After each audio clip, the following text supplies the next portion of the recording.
must be ready for a new danger, the atomic bomb. First, you have to know what happens when an atomic bomb explodes.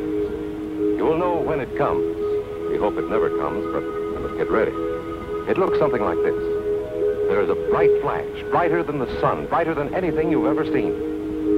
If you are not ready, did not know what to do, it could hurt you in different ways.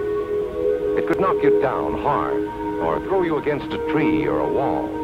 It is such a big explosion, it can smash in buildings and knock signboards over and break windows all over town. But if you duck and cover like Bert, you will be much safer. You know how bad sunburn can feel.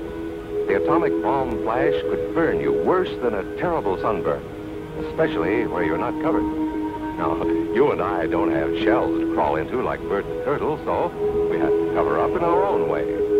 How can we tell when the atomic bomb may explode? And the teacher is explaining that there are two kinds of attack, with warning and without any warning.